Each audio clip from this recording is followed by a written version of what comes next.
เบิ่งพี่น้องตัวบักใหญ่หนึ่งพี่น้องตอนโดดขึ้นครับ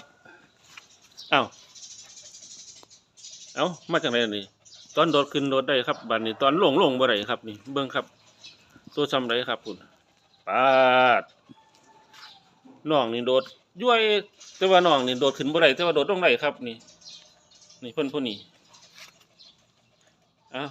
ลูกพี่เพิ่นพุ่นครับพี่น้องโดดลงบ่ได้เลยแต่โดดขึ้นย้วย